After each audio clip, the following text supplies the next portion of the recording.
There we go. We are recording. Robert Opp, you are on the air. That's great. Thank you, Vint, and Mei-Lin, as always, for inviting us to be part of this. I've got a few slides to share this morning on where we've come on the digital capacity building initiative. So let me try to do those.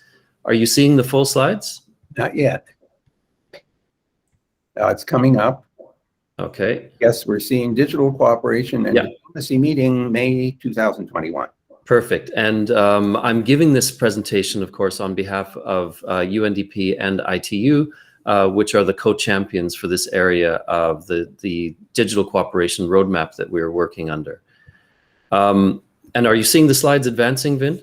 Yes, we are. Okay, perfect. Good. So I've briefed this group on a couple of different times about what's going on in this area. So this part of the digital cooperation roadmap of the Secretary General really is about digital capacity building. And within that, we've been working on 3 action areas: the digital capacity mapping, a multi-stakeholder network, and then support at the country level. Today, I'm going to brief on the progress on the first 2 of these actions. And there's a fair bit that has been made.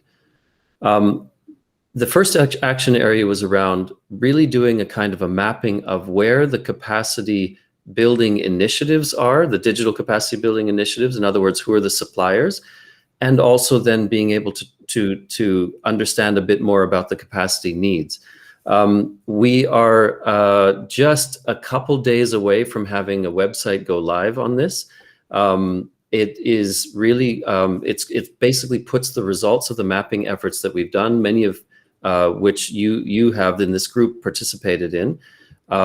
And it is basically an easy to use, searchable database for different trainings, different capacity building initiatives. We now have about 140 different entries from over 100 different organizations and entities. 60% of them are actually free offers. And so the idea is to start with something small. I mean, I realize this is a pretty basic platform still, but it's meant to be a resource. And from there, we kind of go and understand where the demand is in terms of finding what's actually out there and how people can access it. So this will be going live in a couple of days. I think my colleague Hannah is online as well and may be able to put the address in the dialog box. In the second action area rather of the digital capacity building work, it's to build out a multi-stakeholder network. And we've been working on what this looks like. We have a terms of reference in place that is draft, and we're actually meeting later this week as part of the roundtable process. So there's I think it's on the 20th, this Thursday, where we're going to meet with the entire roundtable that has been helping us with this to present to them the terms of reference for the multi-stakeholder network. The idea is that that network would have a number of different users or stakeholders. There would be those from national governments who are, people in charge of looking at different initiatives nationally. There could be direct end users, people who may be in either smaller entities, civil society, or just individuals wanting to know where they can access digital capacity building. And then there would also be the actual nodes, meaning those who are the suppliers, bringing over the ones that were participating in the website that I just mentioned, that database. The idea is that we maintain that database, that we can respond to requests so that there's a sort of interactive part of that platform. We'll be able to be publishing case studies and things to try to sort of curate and aggregate some of the work that's out there and experiences. And then trying to host events as well as a network to sort of identify themes that would be of common interest and make those available as events for members of the network and beyond. The operating model is that basically this will be a nodal network. So each participating entity would become a node. Those will be grouped essentially by topics. There will be overlap and things, of course, but basically grouping by topic areas. We'll ask for volunteers to nominate focal points who can coordinate those groups. And then there will be, the whole thing will be sort of powered by a kind of a central coordinating office. And for now, that will be something that ITU and UNDP will operate jointly on behalf of the network. And then over the future, we can look to see if there are other volunteers to take some of the burden of the secretariat of that. This is the last slide, the sort of next steps coming up. I mentioned the website launch. That should be over the next few days. The URL isn't live yet, but it will be at that website when we come later in the week. We'll continue to invite entries to the database. So once the website is live, there will be a form that can be filled out online where we can just put more into the database. So we want to really try to grow this and create as many opportunities to capture what's going on out there as possible. We will finalize the terms of reference of that network, which is, as I mentioned, going to happen at the roundtable later this week. And then something that ITU and UNDP are working on jointly that will be ready to formally launch at the next meeting. But it's a joint facility that we're creating to support this overall digital capacity building work. And that's something that the two organizations have come together, and we're sort of charting out where we have the different services and offers that we can provide for governments and other entities on digital capacity building type initiatives. And this is something that we just undertake to do ourselves. And it will be connected to the different elements of this action area, the network and so on. But really something that we hope can really bring some value addition to the overall field. And as I mentioned, we can talk about that probably at our next meeting. So Vint, I will leave it there, stop sharing my screen, and thank you very much. Well, thank you very much, Robert, for bringing us up to date. It's really wonderful to see ITU and UNDP collaborating on this. You have a question from Joseph Knoll, who's asking about job creation as the #1 priority in Africa. He says, according to the World Bank Afrobarometer, 74% of people pointed out decent work as top priority. Thus, should we not use topics like job creation as a motivation for digital skills? Sure sounds like it to me, but what's your reaction to that? No, absolutely.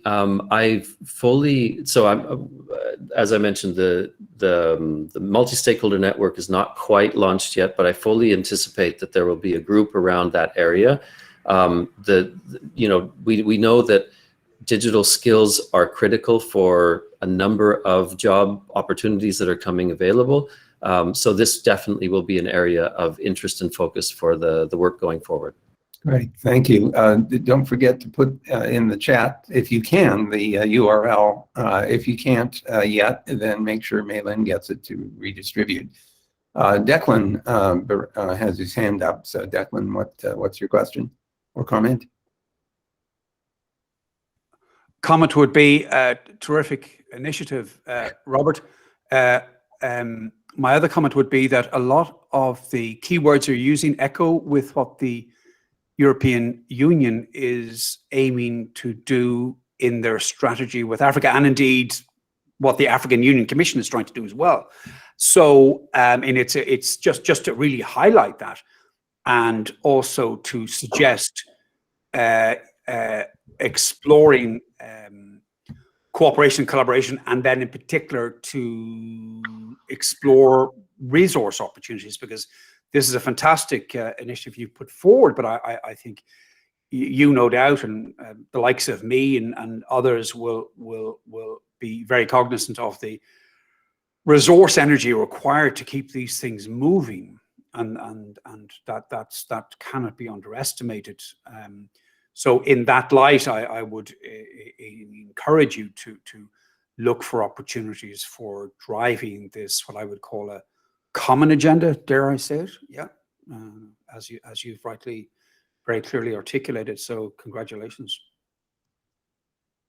It sounded to me like you might have just heard a volunteer, but I won't put any words into Declan's mouth. No, no. What I'm saying is no. Happy to put my shoulder to the cause, because right. Again, I'm a globalist. I feel we have to take the geography out of this, and certainly as Vint has highlighted however you want to call it, the skills agenda, the human capital agenda, which has been highlighted recently in the World Bank and the IMF, the IFC, and many other bodies. So I think you're absolutely in the groove. It's just in a very, very positive way. I'd certainly like to see how I could bring some energy in terms of sustaining this initiative through possible resources. And I think that's what I would like to propose. So happy to contribute. Thanks so much, Declan. That's much appreciated, I'm sure. If we can move on now to stay on schedule, Doreen Bogdan, who just joined us a few minutes ago, has some updates now on regional consultations for ITU WDTC. So Doreen, you have the floor for the next 10 minutes. Thank you, Vince. I hope you can hear me. Yes, we can. Okay, great. So I've resorted to a phone connection as the ITU firewall was keeping me out. Anyway, thank you. Thank you, everyone. Good morning, good afternoon, good evening, and happy World Telecommunications and Information Society Day. And also thanks to Robert for giving such a comprehensive update on the digital capacity building work, which I find super exciting. And I hope many of you will join us on Thursday for our next session. So Vin, I wanted to just give some brief updates on our World Telecom Development Conference. Of course, it was planned for November this year in Ethiopia, but with the difficulties surrounding the continued pandemic, Ethiopia has proposed postponing it to next year in June. And according to ITU rules, we have to do a consultation. So we're in the midst of consulting with our membership. And I hope that we have confirmation of the new dates very soon. I would say in the meantime, we have concluded our 6 regional preparatory meetings. At those meetings, the regions developed their initiatives, their priority focus areas. And what we saw, I would say as no surprise, some common themes emerging, a big focus, of course, on infrastructure, on inclusion, trust and confidence being a big one, the importance of innovation ecosystems, enabling policy and regulatory framework. So I think those common themes that have emerged will not come as a surprise to anyone.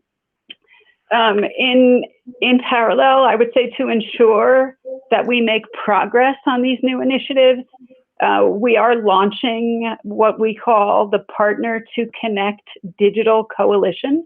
That's going to bring together leaders from government, business, academia, civil society to work together so that we ensure that everyone, in particular LDCs, LLDCs, and SIDS, can access and use digital connectivity to transform their lives, communities, and societies. And the Partner to Connect piece has basically 4 main focus areas. I know Alex is also on the call, and he may also jump in on this. So the first sort of focus area is the connectivity piece, connecting people everywhere, where we have a focus on resilience and reliability of connectivity. The second piece is empowerment, so being ensuring that communities are empowered, that everybody has access to the needed digital services and skills. The third piece is building digital ecosystems. That's where the leadership piece comes in, capacity for innovation, entrepreneurship, and policy and regulatory frameworks.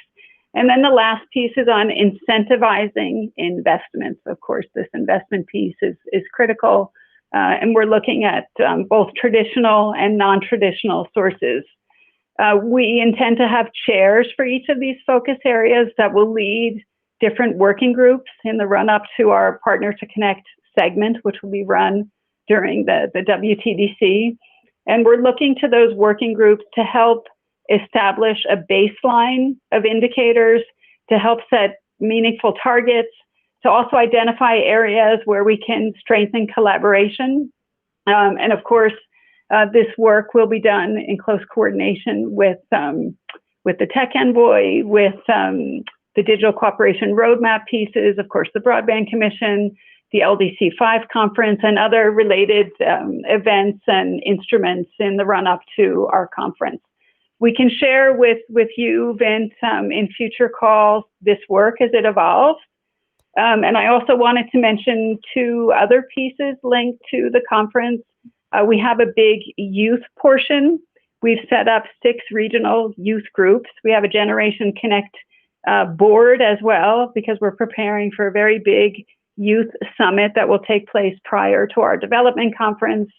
And we also have set up regional networks of women, because we're trying to encourage as much participation as possible from women in the conference, as well as in leadership positions.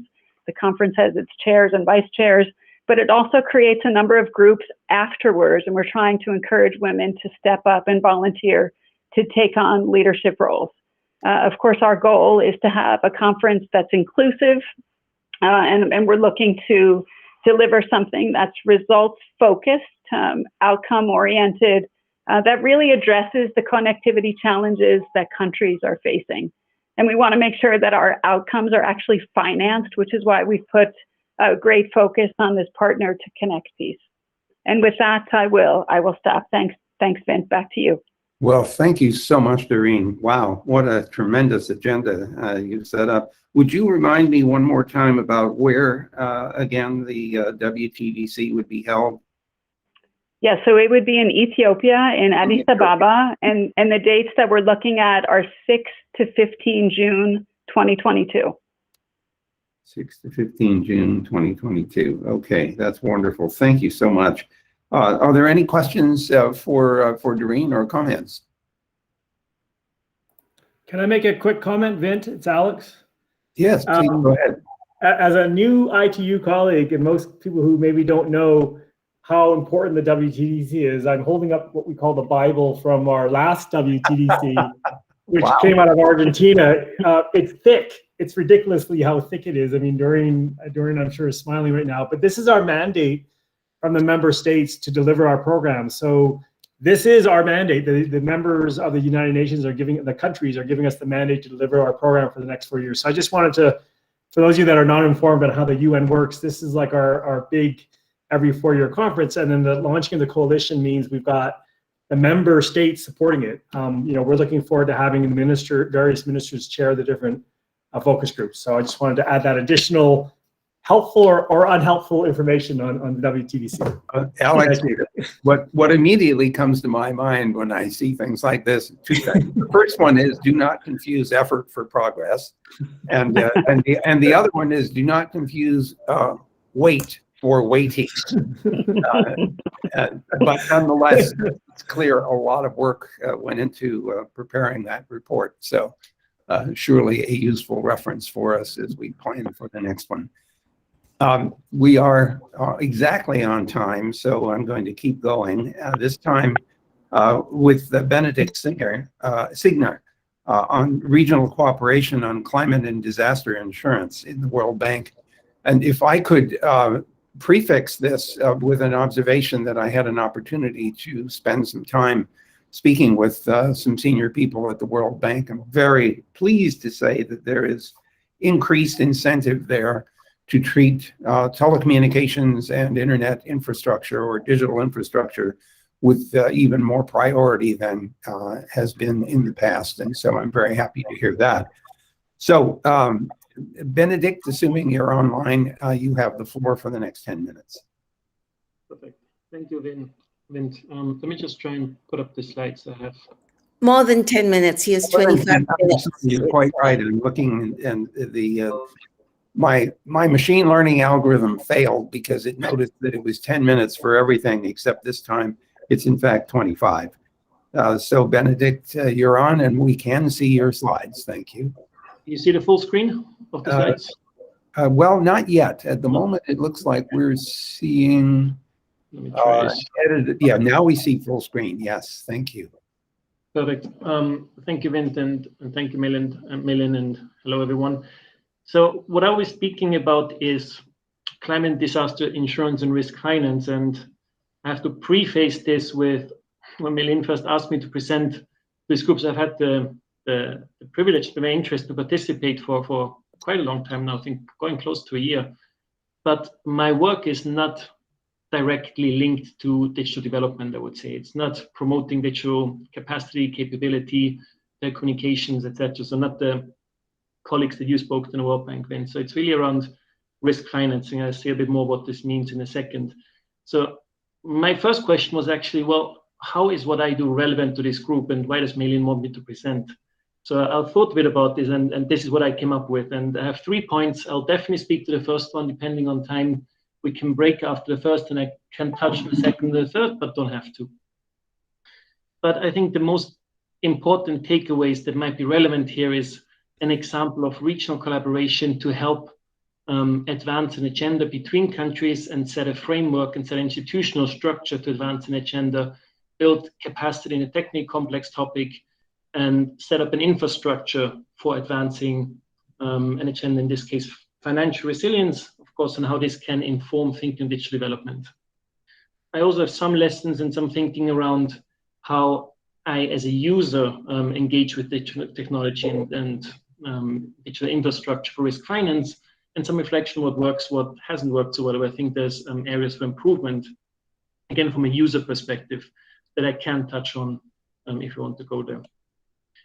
To start with, just a brief outline. When I say risk finance and insurance, what does it mean, right? And the overarching objective is to protect development outcomes, build resilient communities against natural disasters, earthquakes, climate shocks, floods, droughts, and increasingly other risks. Of course, pandemic risk is very high on a priority item now.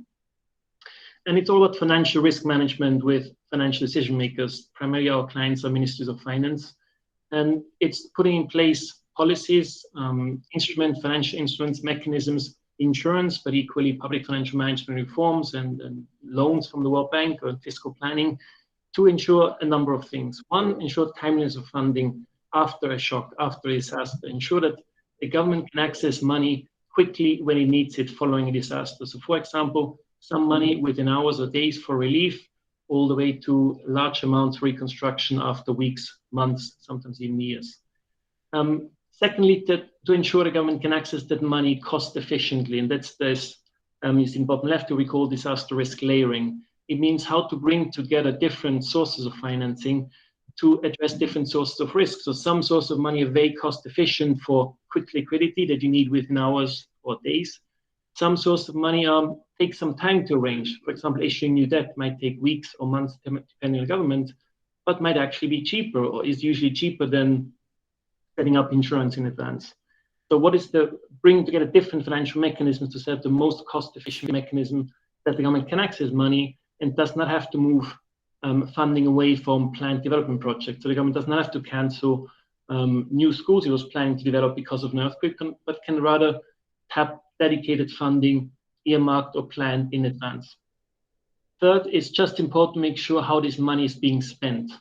But of course, getting money into the budget but not being able to spend that doesn't actually help have an outcome. So put in place the mechanisms, operational plan, system to ensure the money can flow and reach beneficiaries, whether that's households, whether that's the Ministry of Health and clinics, whether it's the Ministry of Transport to rebuild roads, electricity, infrastructure, etc. And lastly, to ensure that all of this is informed by data analytics to make sure that financial decisions are sound decisions, are built on evidence, make it most cost efficient and effective. I'll focus on one specific part of our work on this from the World Bank Group in supporting. It's on we call sovereign catastrophe risk pools. And in short, cat risk pools are a number of countries that come together to set up a risk pool, set up an insurance company that aggregates risk from those countries and transfers it to insurance markets as a whole portfolio. And I'll say a bit more about this, how it works and why. That's an agenda that started in over 15 years ago now in the Caribbean Catastrophe Risk Insurance Facility, which brings together close to 20 countries in the Caribbean to set up a facility and pool risk, followed by similar initiatives in the Pacific, in Africa, and most recently in Southeast Asia. And that's what I'll say more about. So I'm currently in Singapore. I've been based here for about 18 months now, but I've been working on CDRIF, the Southeast Asia Disaster Risk Insurance Facility, for the past 5 years, one of the projects lead in the World Bank, to set up this initiative. Benedict, before you go to that next slide, I have two questions. It's Vint. The first question is whether cats have become a serious risk. I know they're all over the internet, but I hadn't realized that they were a serious risk that requires this financial planning, but that's fairly shocking, actually. I'm sorry, I couldn't resist poking you for that. Obviously, catastrophe is an abbreviation. But I did have a second question. It has to do with helping people reduce risk by planning carefully, so that you don't introduce risk in the first place. For example, you don't build in a floodplain if you can avoid it. So is there effort there as well going on to inform people about reducing risk? Yes, very important question. I did not include it here, but I should have brought it up front. So when looking at disaster risk in general, whether in our work in the World Bank or anyone really, right, there's different aspects to it. It's the physical resilience, our grouping the three. One is increasing physical resilience, that whether it's building codes, whether it's urban drainage, whether it's operational planning.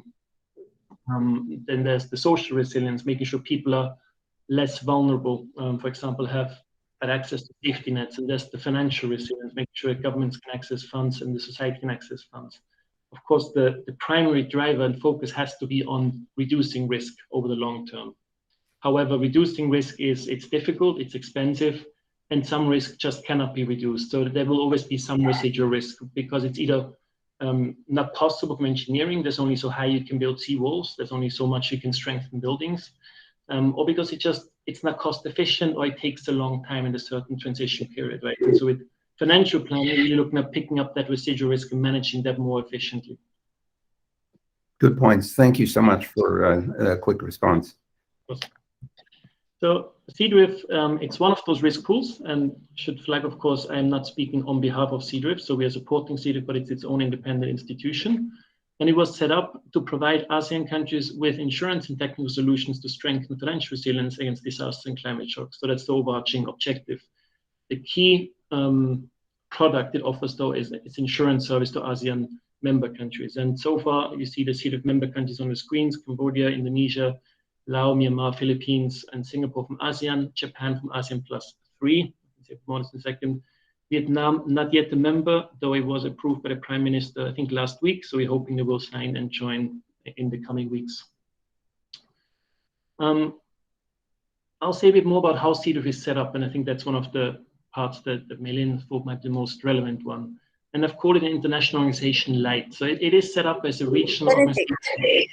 Yes, Mei-Lin. I just want to make sure that people are seeing the relevance. Could you just go back to the previous slide?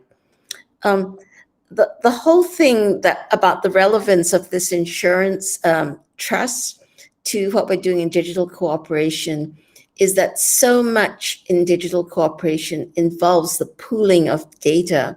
And I wanted you to have a sense of how the pooling of data has actually already taken place. There are instruments for doing this out there that have been used in insurance. And some of the legal language and structures and trusts could well be reapplied. So go ahead, Benedict. Yeah, thanks, Mei-Lin, for emphasizing that. So I say it looks like a busy slide, but I just want to walk through brief what is the legal structure of CDRIF. And it is set up in Singapore as a trust. That's the CDRIF trust, the black part in the middle, which is the legal structure. And the CDRIF trust has its beneficiaries, countries that sign the CDRIF MOU. So all of this is designed in a trust deed, which is the contractual document that establishes a trust. So this is what gives CDRIF a legal nature. The CDRIF trust is managed by a trustee, a trust management company regulated and licensed in Singapore. And that trust management company is the legal owner of all assets in the trust. But it's a custodian. It owns those assets of the trust for the benefits of the beneficiaries as defined in the trust deed. So it's actually a very flexible instrument to set up a trust, because the trust deed as a contractual document, it can be defined in many ways. But what the trust can do, what the trust cannot do, who is the beneficiary of it, the beneficial owner, what happens if the trust is dissolved, etc., etc. And the trust management company, the trustee, can only act in accordance with the trust deed. The CEDIF trust deed specifies that the beneficiaries are CEDIF ASEAN countries that signed the CEDIF MOU, and it defines a council of members, which is composed of representatives from the finance ministries of those countries that will instruct the trust what to do, what activities to carry out. That council of members meets under the ASEAN +3 finance ministers meeting, which meet every 6 months. It's a political body extension of the ASEAN plus Japan, China, and South Korea. The primary asset of the CEDIF trust is the CEDIF insurance company, and the trust is the 100% owner of the CEDIF insurance company. CEDIF insurance company is a fully licensed and regulated insurance company established in Singapore, which can only offer products as instructed by the trust. And in fact, the only product it will offer is insurance back to the CEDIF member countries. So de facto, it serves as a captive insurer for ASEAN countries to help transfer risk, catastrophe risk, natural disasters, climate risks to international insurance markets. The subtrust A, B, and C, you can ignore that. That's just a legal structure in the trust to segregate governance accountability over different initiatives. A couple important parts though. There's administrative support to CEDIF Trust, which is the ASEAN Secretariat, which was requested, nominated to do that. The World Bank has a role as the lead technical partner, and donors are supporting CEDIF with both funding for operating costs and capital to the insurance company. Of course, we can come back to any of those aspects if there are more specific questions. This is just taking another look at the financial workings of it and the insurance product. So if this is the box, the CEDIF insurance company only, countries pay a premium to CEDIF insurance company, individual premium based on their own risk. CEDIF insurance company then pools all the risk together and transfers it to international reinsurance markets as a single portfolio. And thereby it gets pooling benefits. So we'll say about this in a second. The countries also get individual risk-based payouts. So they're not subsidizing each other. They're not one country pays in, another country gets the money out. It works the same way as your car insurance or your homeowner's insurance works. You pay a premium, you have clearly defined what the potential payouts are and when, what is what we call indemnity insurance against actual damages, or parametric insurance against an index-based trigger when the severity of a certain event triggers a payout to the countries. So core objective of working together is the benefits of risk pooling. And it's just a slight detour to quickly explain on this for some who may not be familiar with insurance. It's the basic principle that underlies all of insurance, but it's very unlikely that two or multiple people face a loss at the same time. And through that, you can reduce the uncertainty of a loss, and you can reduce the cost of capital you have to set aside, you have to hold to finance loss if it does occur. So examples of regional risk pooling for those facilities, actuarial modeling, we estimate that up to 40–50% in premium savings for the countries to access risk at international markets by working together and transferring risk. But very important, risk pools are regional platforms that go beyond pooling of risk. So that the money, of course, is a key part of insurance. It pays out when you need it. It provides a quick funding support when something bad happens. But what we've really seen from regional platforms are a lot of additional benefits. A huge benefit is political coordination. Having a regional entity elevates the agenda for political support, political ownership. It's not a one-off item or one-off project.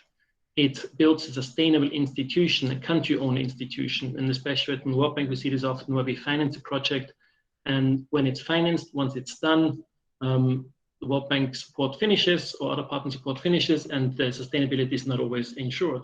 But through this, rather than having a single insurance product, it actually builds an institution which is fully owned, 100% owned by ASEAN member countries. The World Bank, in fact, is not part of the governance mechanism. We're only an advisor on the outside. It also builds a platform for collaboration, so joint access to markets. I talked about this, but equally important, joint trainings, joint partnerships. It's a single funnel to bring expertise into the region. So rather to bring expertise to all member countries separately, to Myanmar, to Indonesia, the Philippines, CEDIF can take on this role of disseminating information and disseminating access to capabilities, to expertise. It also allows joint investment in services. So risk information, data technology, Milin just mentioned this. One example, we financed a flood risk model that enables near real-time modeling of flood impact across member countries based on satellite data and risk modeling with ground measurement data. And this then informs the insurance product. So CDRIF can be investment into public goods through CDRIF. And last but also important, having a regional institution allows attracting political and donor support from the outside. So for example, CDRIF has mobilized about $40 million in grants, $25 million in concessional loans. Bringing the other risk pools, the total in grants and concessional loans is well over $250 million US. And equally, it's a priority on the 2021, this year's G7 agenda. Foreign Ministers meeting was last week, where it's mentioned in the outcome statement. It's part of the COP26 agenda, the regional risk pools. So having those independent country-owned initiatives is a really good way to also attract support from donors and attract support from development partners. One additional aspect on this part on the regional collaboration, and this is also something I had a conversation with Mei Lin about, which I think could be important, is thinking around regulation, competition, and development impact of, in this case, of insurance. But again, what can be learned or taken away from this to digital development technology? So one, CDRIF is a fully regulated insurance company in Singapore.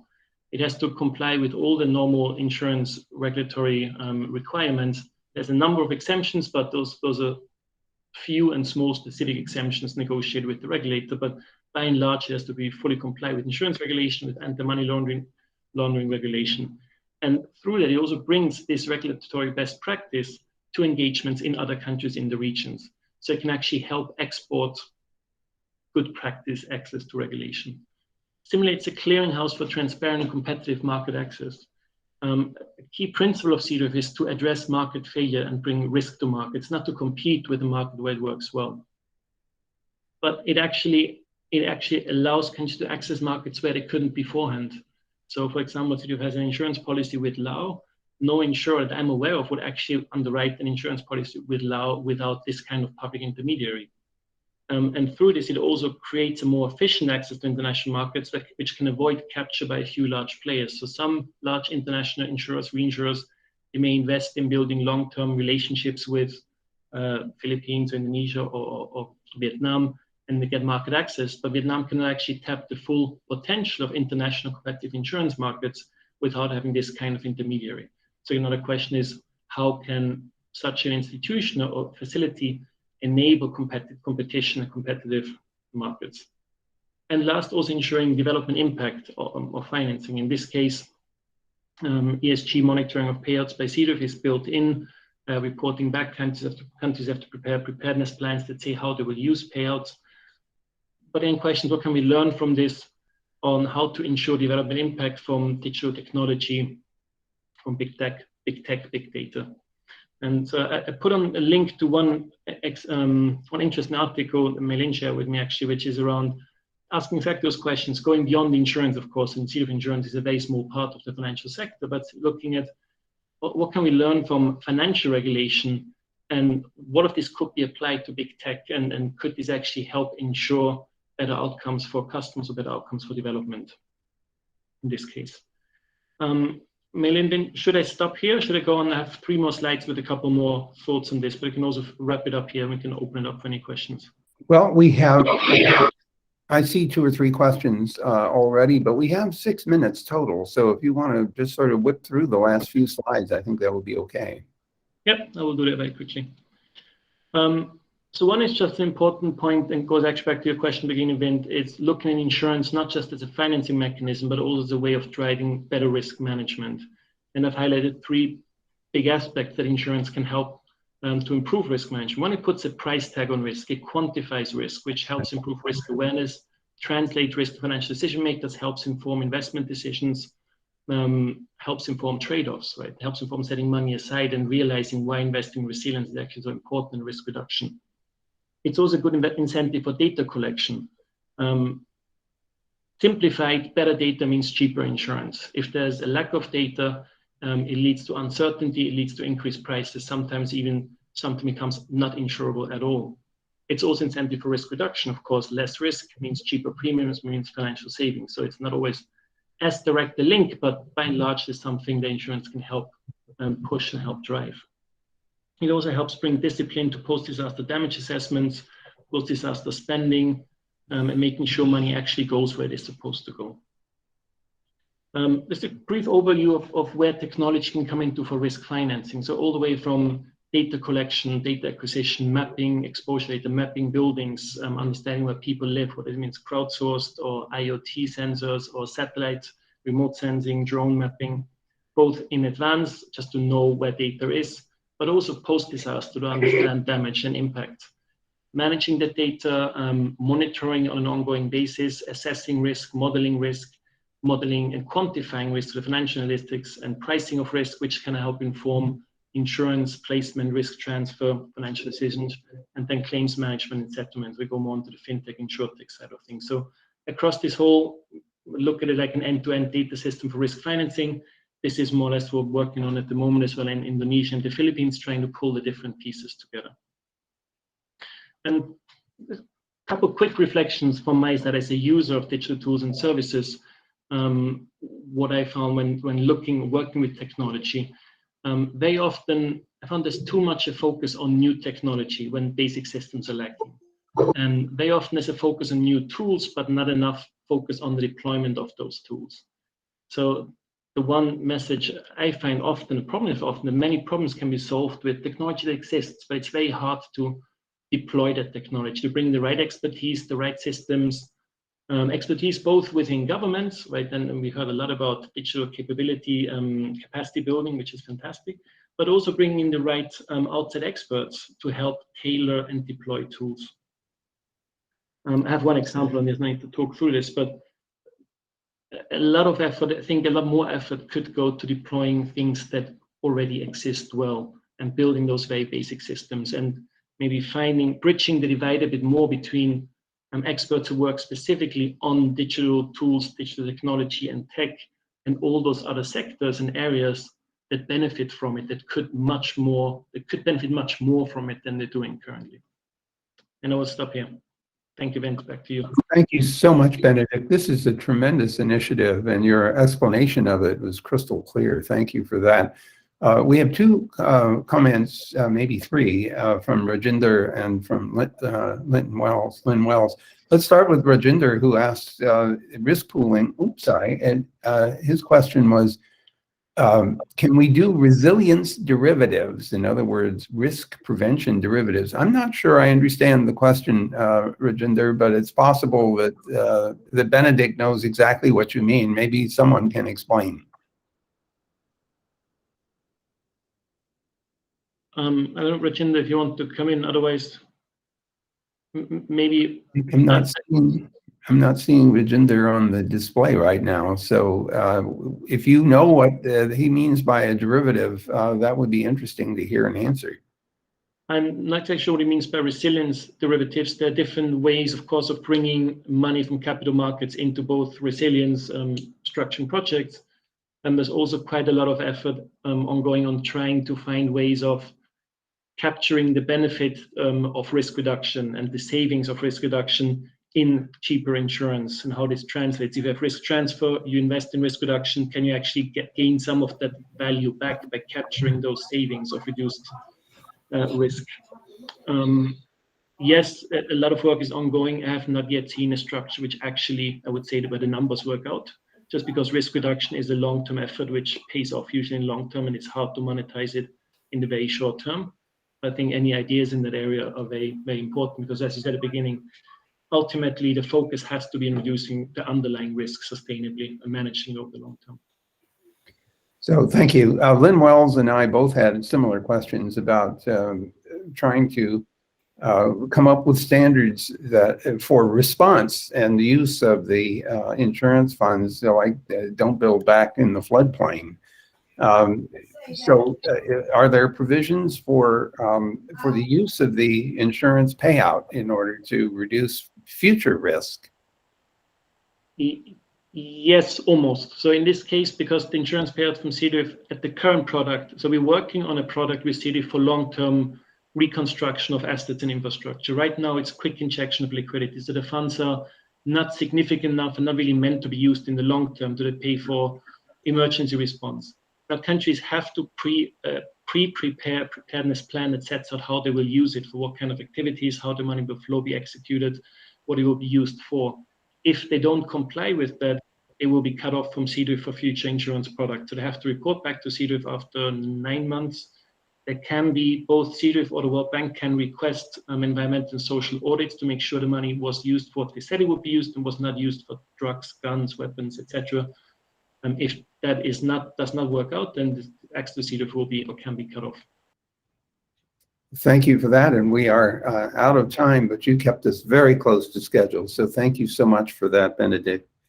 The next speaker is David Roos, who is on the topic of digital building blocks working groups update. And we heard earlier about the digital building block idea. So David, floor is yours for the next 10 minutes. Thank you. Hi, dear. Hello. I hope you remember my last information and appearance 2 months ago about the GovStack initiative for public digital building blocks. As well, you met my son Matteo as I was playing around with his toys. So today, again, no slides, just toys. I want to shine the spotlight again on Matteo's Lego skills, which tremendously increased, and of course provide you with an update about our joint initiative. You can tell I'm a proud father, but fortunately we're all but lazy in the project and have reached some very cool milestones. For those of you that are not familiar with it yet, the GovStack initiative was founded at the end of last year by Estonia, Germany, ITU, and DIAL. And we try to enable countries, our partner countries, to kickstart their digital transformation journey by adopting, deploying, and implementing and scaling digital government services using a digital building block approach. We all know for a long time governments have invested in vertical monolithic digital solutions. This is where this friend comes in again, where each agency or department builds and maintains its own stuff, its own solutions. This has resulted in constant reinvention of the wheel and led to a lot of fragmentation.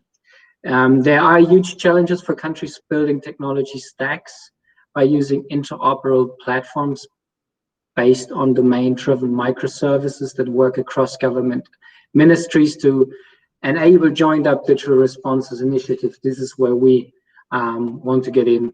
We believe the GovStack approach presents an important opportunity to build a much-needed common reference and framework around the design of open, reusable, and interoperable digital components, the building blocks.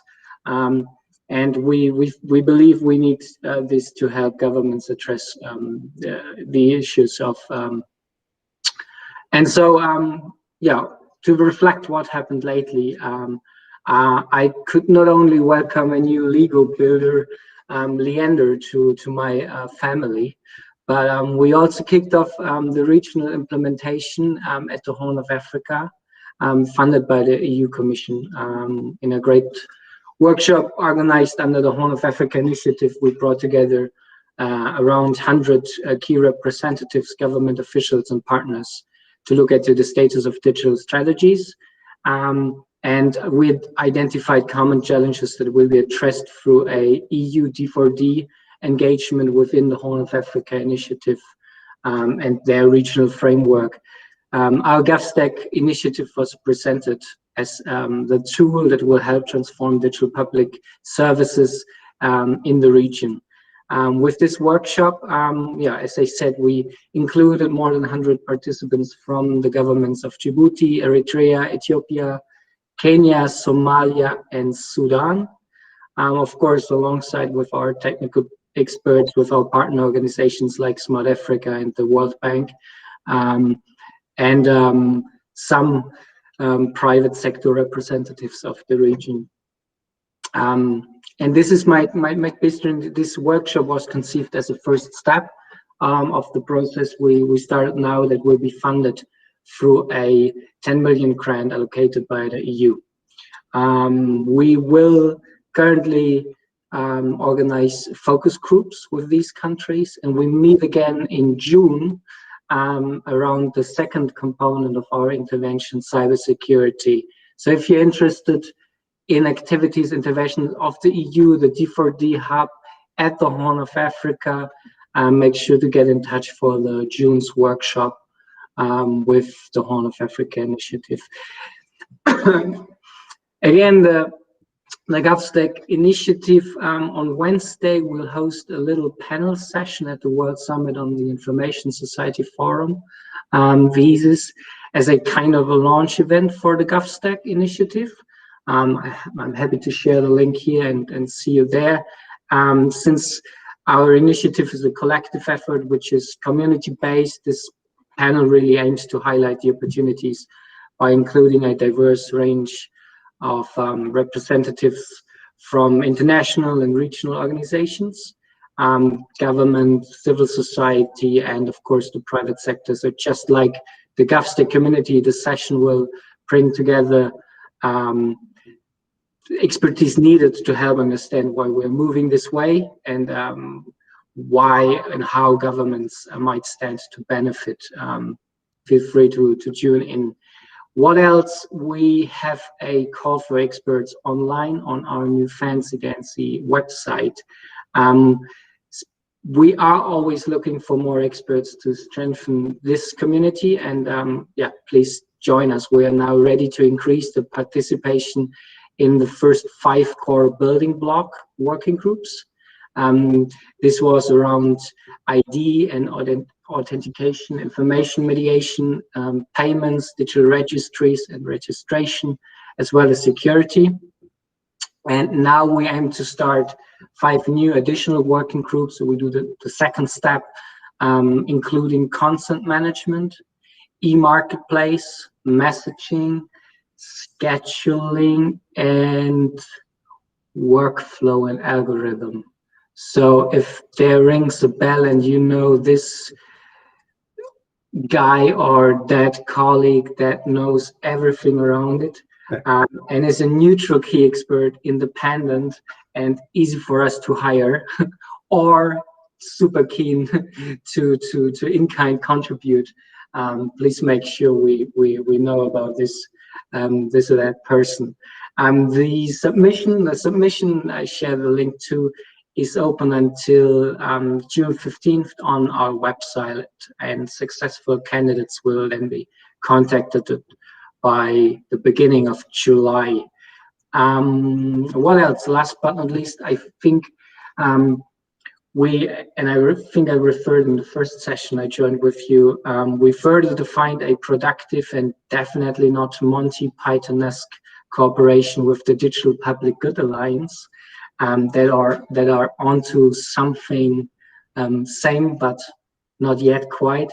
And based on this dialogue with the secretary, which I think is not only productive but also a lot of fun with Liv and Lucy from NORAD and UNICEF especially, we identified existing foundational cross-sectorally enabling DPGs that qualify as building blocks.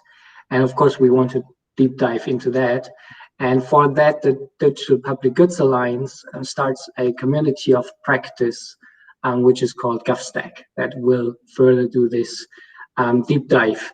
And of course, the DPGA will support the GovStack initiative in our advisory board.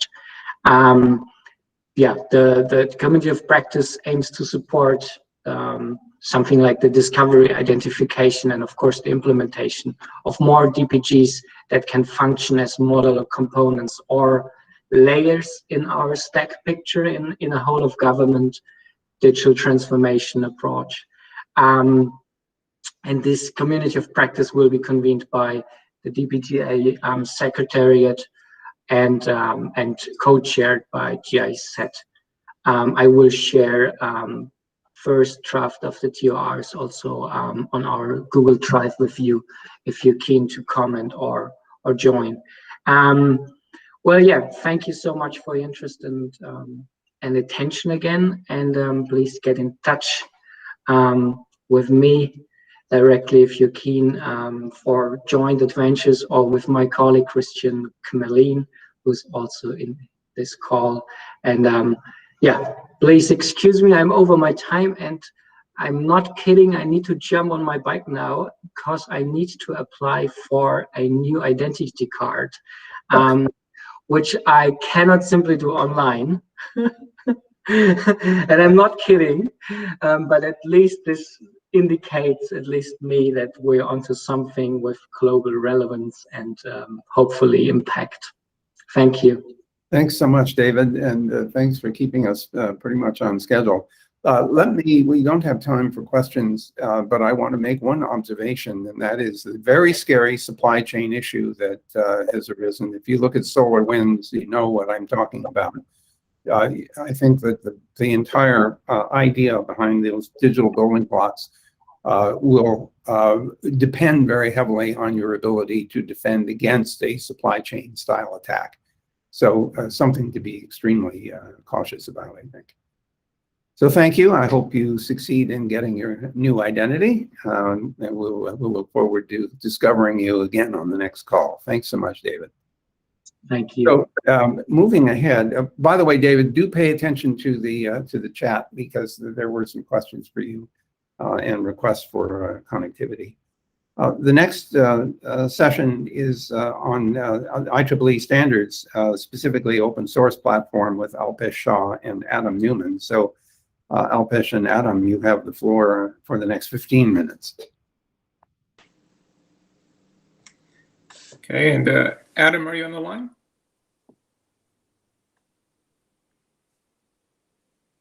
I'm not, let's see, where is Adam?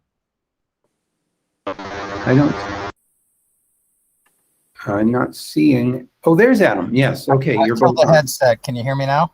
Yes, we can. All right, great. Sorry about that.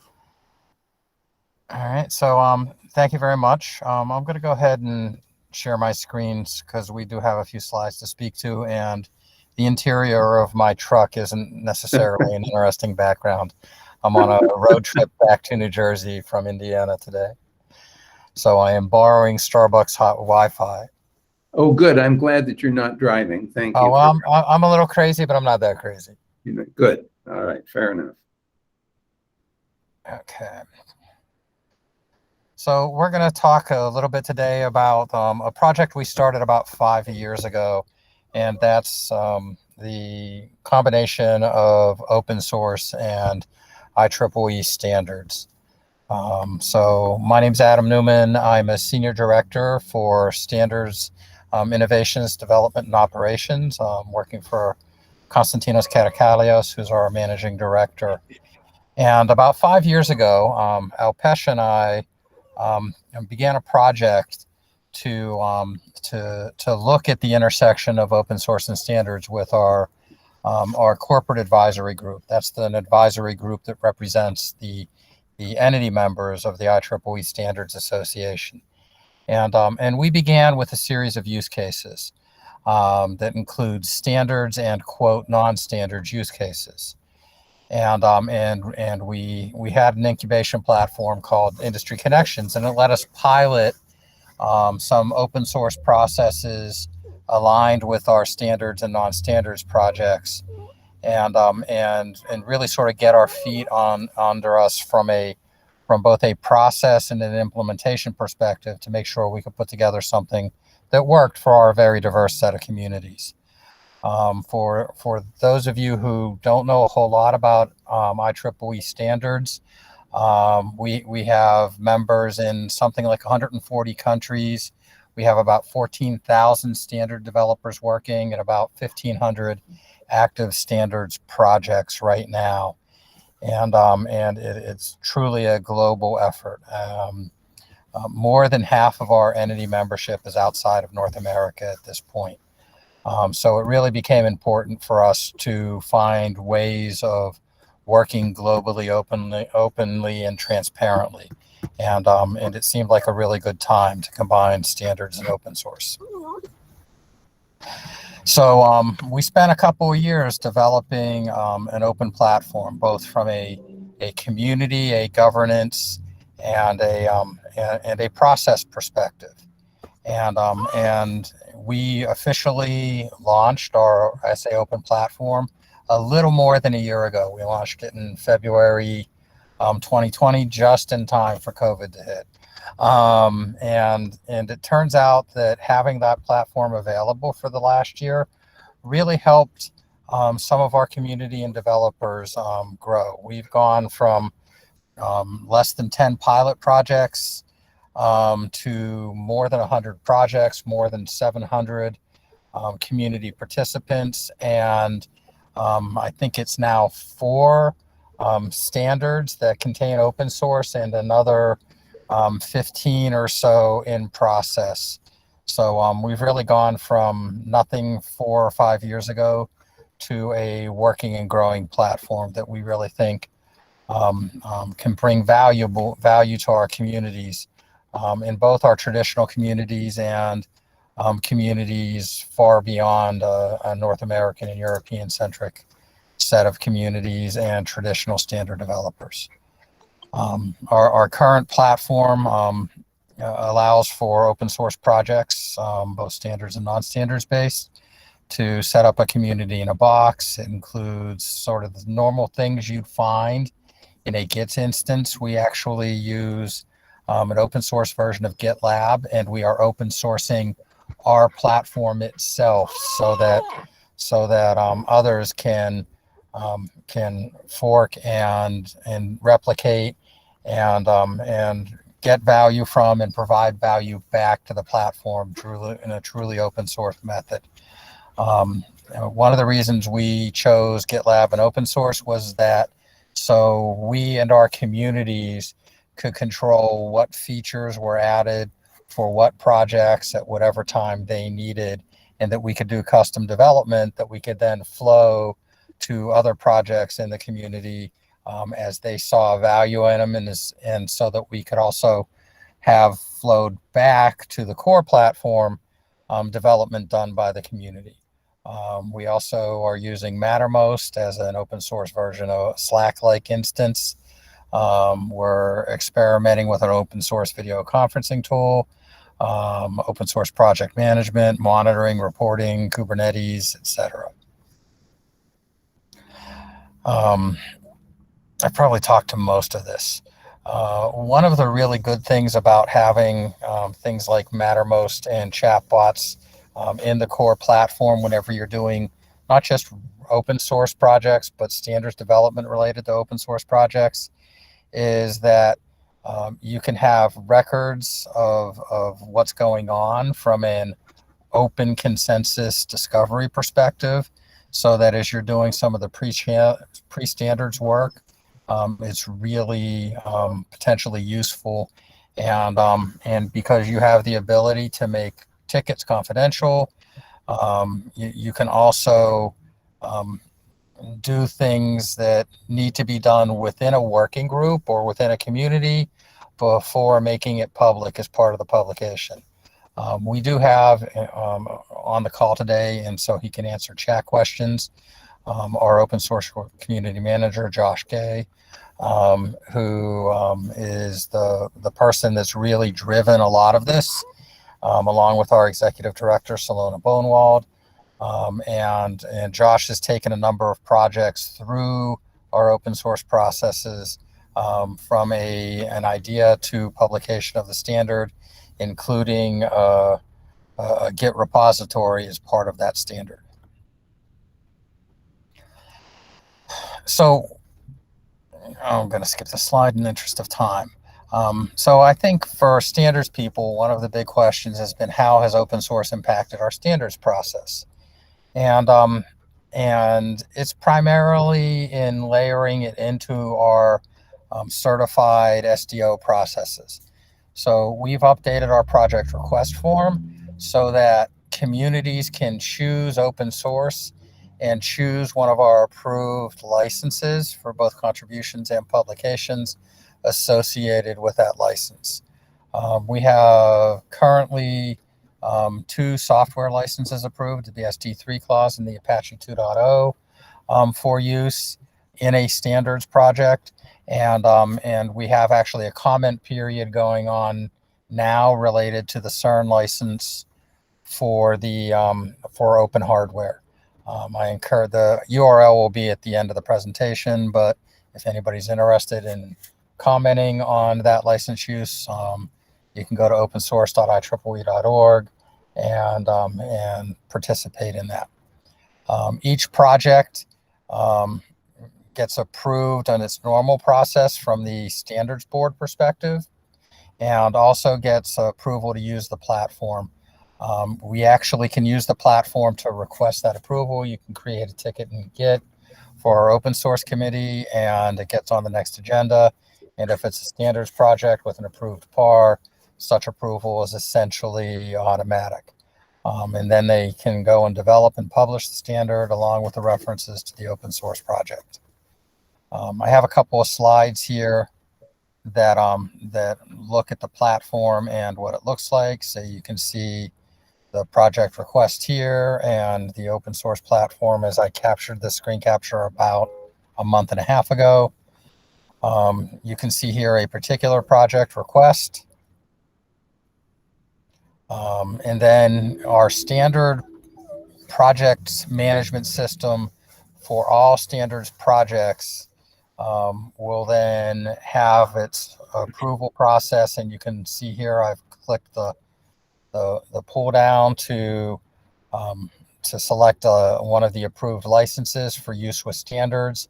If it's a pure community project where somebody among the 400,000 IEEE members is looking to just do something neat and cool and open source, other licenses can be used. It's the official standards ones that have to use an approved standards license. We on purpose, as part of the design here, chose not to go with custom licenses, but rather to select and approve. My dog is whining about open source, apparently. Sorry about that. To select and approved industry accepted licenses, because it's industry that largely implements standards. We also updated the system for information so that commenters and balloters on a standard can understand the open source code or the open source hardware and its relation to the standard. So there's a notice that automatically is included with the ballot materials in the system as to how to comment on the open source. And if somebody provides a comment to the open source that can affect the code, they will be expected to include a contributor license agreement along with that comment. And you can see the new comment screen here. I'm not going to spend a whole lot of time. Of interest, you can see when we publish the standard, we note that the open source code is available with the standard. This is a published standard that was approved late last year, and that link to the open source code in our actual website where we publish a standard is live. And the standard, this is a screenshot of the standard itself and what it looks like, lists the schema, which is the open source part of the standard, as a normative reference. And in the footnote, there's a live link to the live repository of the open source code that's normatively referenced. And here is that repository. So you can see the approved repository. The copyright differs for our open source code than it does for our standards. In the standard text, the copyright belongs to the institute. The open source code is truly open source, and the copyright belongs to the authors of that open source code. And redistribution is based on the open source license as opposed to the text of the standard, which is subject to IEEE's copyright. So that's how it works. I'm trying to see what my time is. I'm almost exactly on time. It's a miracle. We have really grown fast, and the community is accepting. We have 3 advisory groups right now: a marketing advisory group, a technical advisory group, and a community advisory group. that are open, that are providing us input and advice on the operations, the implementations, and the growth of our open source communities. So I encourage anybody of interest to please either contact me or go ahead to our open source site and sign up and participate. Thank you very much. Well, thank you so much, Adam. Wow, that was a boatload of useful information. One thing that immediately comes to my mind is whether the standard text, the text describing the standard and the open source implementation are distinct in the following sense. I could imagine someone mandating following of the standard with regard to the standard text. It'd be more problematic if there was a demand to use the open source software in order to practice the standard. Is there a distinction that IEEE makes between those two things? So currently IEEE doesn't make that distinction per se, but also IEEE doesn't mandate the standards or how they're implemented in the first place. We call it a normative reference right now, and from an SDO perspective, it's the same as any of our normative references, so that there's an expectation for implementation for it to work in order for a user to use the normative reference. But because it's open source code, they can of course fork that and make adjustments for their own implementation. But I think this is also true, for example, in some of our biggest standards. If you take 802.11 and Wi-Fi, right? The standard represents the standard protocol, but the implementations often vary, and so the Wi-Fi Alliance sets up a specification that they can then certify to, but each manufacturer can add features and go and do that work, and some of that work actually comes back into the standards development program, because if they develop a feature, then there's benefit. And so I would say it's a parallel. I think if a regulating body, I'll call it, decides they want to require users to use any software code, I think things will get really interesting in our world on a going forward basis, and it'll be an interesting challenge. I kind of like what we're doing now, which is we put normative code out there that we say works and IEEE stands behind, but users can do what they want from an implementation perspective. I think that's the right outcome, because demanding that a particular piece of code be used is, I think, troublesome. Anyway, I'll leave that as it is. The supply chain concern, by the way, applies to this open source as it would to many other cases as well. Well, we are out of time, so let me thank you again, Adam, for a very useful contribution. We're going to go on now to the next to the last presentation from Barbara Maynard on rethinking the SME financing ecosystem. So Barbara, you now have the floor for the next 15 minutes. This is Mei-Lin, and I'm going to bring up her slides. And oops. So hold on just a moment.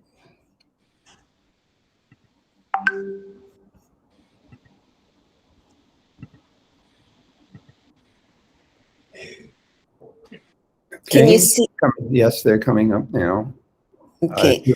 You need to go to full screen if you can. That will be helpful, because the text is a little small. Well, I think it'll be fine. This text is just really for me to introduce Barbara Maynard. Oh, okay. I'm really delighted to bring her in. She's had an international career in banking and has been actively engaged with digital technologies.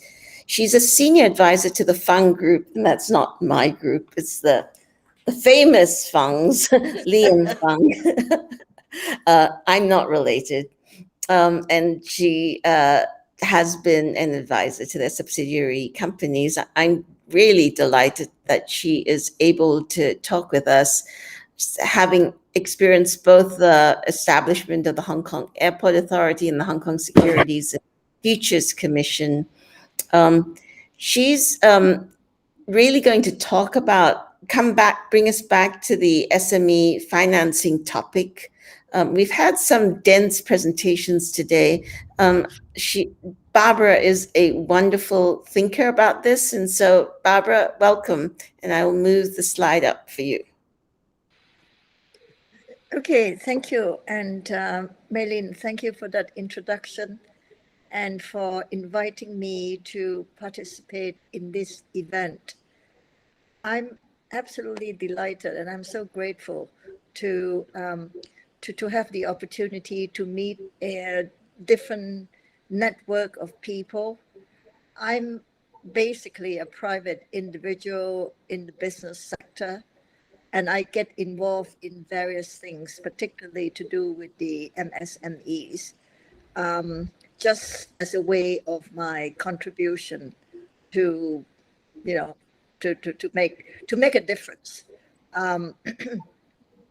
And so if you see my connection with various organizations, that sort of is a bit random and is who would like to work with me and who I can work with.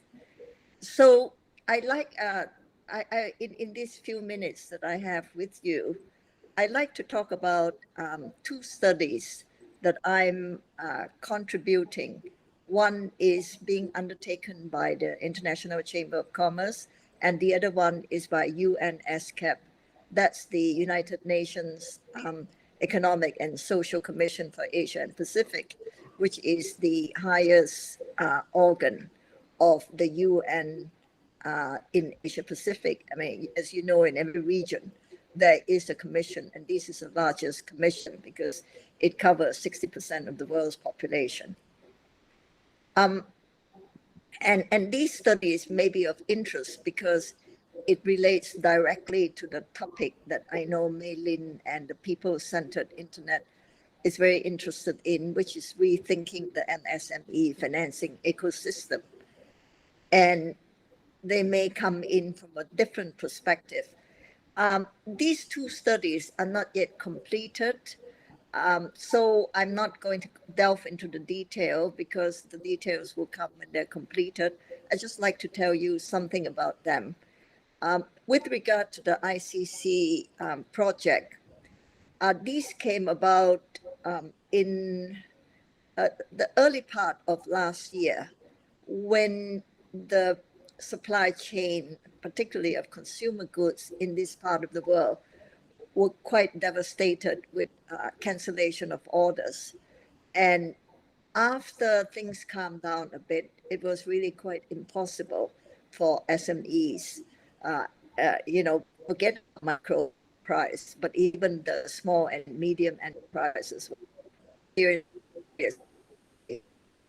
So got together and saying we got to with the IBC. So we formed an advisory group with some of the leading business people, banking and industry, and we make sure that it sort of covers broadly the various regions of the world. And we started with wanting to create awareness and then wanting to do advocacy to make sure that trade finance is available, or at least credit guarantee insurance would be available to stop many countries and indeed many firms from going bankrupt. Then we said, let's move it further. Let's move the goalposts so that we're not just dealing with the crisis, but actually think long term in addressing, hopefully once and for all, the chronic trade finance deficit that is permanent. You know, the Asian Development Bank estimates that in Asia Pacific, the deficit, the chronic deficit is at least $1.5 trillion. Other people have put the numbers higher, as much as 5 trillion. So we said, what can we do to reconceive the trade eco-finance system? And that study is going on. We are very, my group, through the Fong Academy, is supporting the ICC in this regard. And we're very fortunate to have McKinsey as a knowledge partner. And they're putting together this report, which is going through an iterative process, and which we expect will be launched in the fourth quarter of this year. What we know so far is that it's going to be substantially a digital ecosystem that will emerge. But that's not the only thing, because the digital ecosystem will not increase the liquidity, nor will it look at new ways of looking at transaction credit, trade credit, and so forth. So these are some of the findings that we'll be releasing in the next several months. On the UN SCAP study, it came about as part of the UN global exercise to deal with to plan forward for the post COVID world, under the Build Back Better rubric. And the conclusions are similar. There has been so much devastation among SMEs in this part of the world, and it of course brought into doubt the achieving of the SDGs, particularly when the small companies, small businesses that are the backbone of the various economies are not functioning. The purpose of this report is to provide a basis for deliberations among policymakers in this part of the world, and also for other stakeholders who may benefit from the insight. And I've shown in the sort of the digital ecosystem is that whatever you do, whatever you plan in terms of what comes next, you end up with some kind of a digital ecosystem. But and I work with so many brilliant people in fintech, in technology, in blockchain. I'm involved in cross-border payments and so forth, and they're absolutely brilliant people.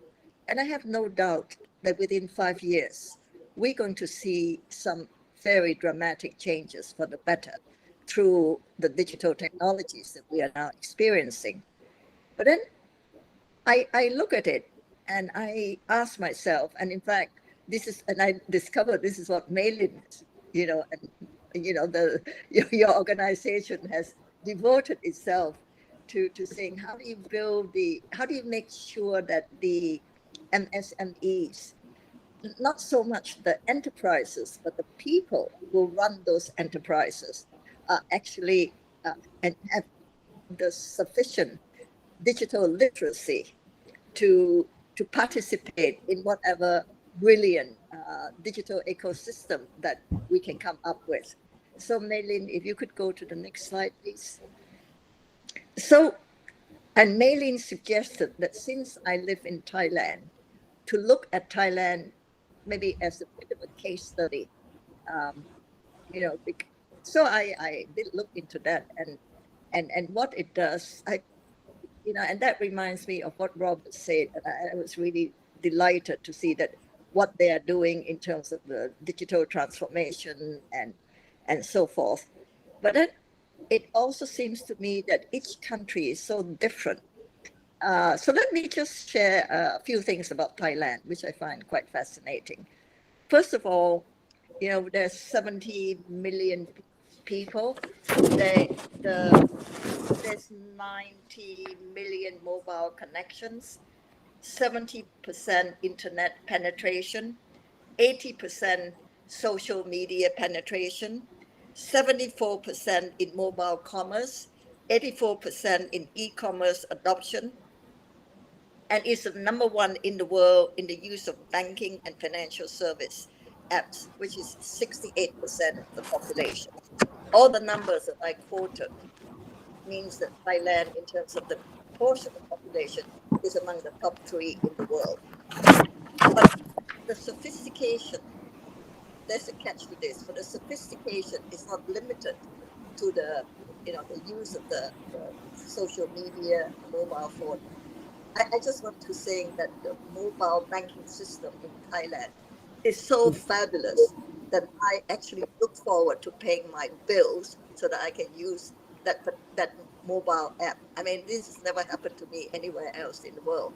But at the bigger level, so many governments are looking at the issuing central bank digital currency. Thailand is one of them. But it's beyond that.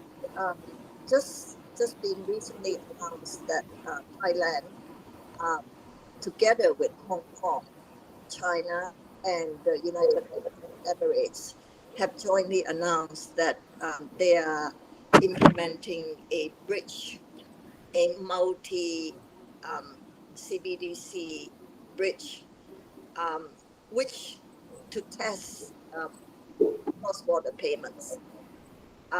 So while the BIS saying, yes, 68% of the central banks are looking at issuing currency, this is probably the most sophisticated and the most advanced experiment in the world. So I've said all this, and then I go and look at the SMEs, the MSME situation in Thailand, and it doesn't match any of the things that I have just said. First of all, 85% of the MSMEs are actually they're micro enterprises. And of all that community, 72% are unincorporated. They're individuals, they're not juristic persons. Recently, the Bank of Thailand did a very comprehensive survey of the whole community. And of course, there are constraints from the supply side of what finance was being made available. But there was a lot also from the demand side from the MSME themselves. There's no record book. There was no record bookkeeping. There was no lack of transparency in operations, and of course the reluctance to register that business. So it struck me that the fact that you're really sophisticated in one way, that you go to Facebook and you can do business on Facebook, or you go to Line platform. This is the most popular platform in Thailand. Even the government uses it when it wants people to register for the COVID vaccination. It doesn't mean that you actually know how to do business, that you have business literacy, or you have financial literacy, or even you have digital literacy beyond specific use. So this is why I put up this slide, which is learning from Thailand. And we need financial digital literacy. And that's really a key ingredient. And that has to go into the mind of the people. Because I really want to make a distinction. And I go to meetings, people say, we must digitize SMEs. No, we don't digitize the organizations. We have to digitize the mind of the people who run those organizations. And I thought the photo of showing the digital divide, between the paper and the iPad was really cute. So I just want to say, if we don't do it, if you don't get the mind to the literacy to the right level, no matter how brilliant we come up with a digital ecosystem, we will still leave these people behind. So that's Barbara, I'm sorry to interrupt. We're 5 minutes over time I at this finished. point. I finished. Oh, you are? Okay, well, thank you. I appreciate that. Thank you for drawing our attention to the Thai situation. I hadn't realized how invested they are in digital technology. So it's extremely well taken. Since we don't have time for questions, if you have any for Barbara, you should put them into the chat, because Maylen is going to capture the chat and share that with you. The next talk is coming from Declan Kirain. Declan, is the last name pronounced Kirain or Kiran? Declan, are you there? Sorry. Here we go. Oh, Yes, you're doing perfect, It's Bent. It's Karain. Yeah. Kirain, thank you. So this is about AERAP. I don't know what the acronym stands for, the European Africa Science Digital and the UN 76 program. So Declan, you're on for the next 10 minutes. Great. Let me see if I can do this. Tuk, tuk, tuk. Can you see that? Can anybody see that? No? Not yet. Let's see, I need to pick, I don't know whether you're using a tab on your... I'm using a tab. A tab on the browser, so you have to find the right tab. Is anything coming up?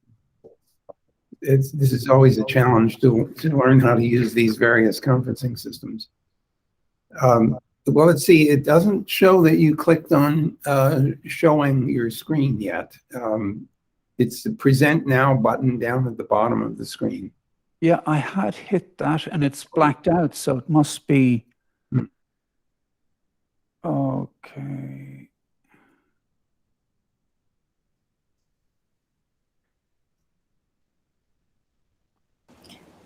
Declan, if you want to send it to me, I'm happy to put it up if that would help. Thank you, Maylin.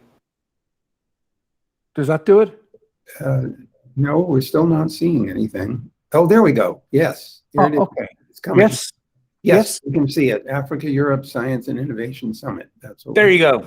Okay, listen, thanks very much, everybody. Great to see you all, and thanks to the previous presenters. I suppose I think we'll move from the sublime to the practical. What I would like to do in the short time available is just introduce you to some of the stuff I'm doing. And one of my day jobs is running the Africa Europe Science Platform, which comes from the Africa success in building the world's largest science project called the SKA, the Square Kilometre Array Telescope, based in South Africa and other African states. So we've run that for the last 10 years. And broadly what we do is we help connect scientists.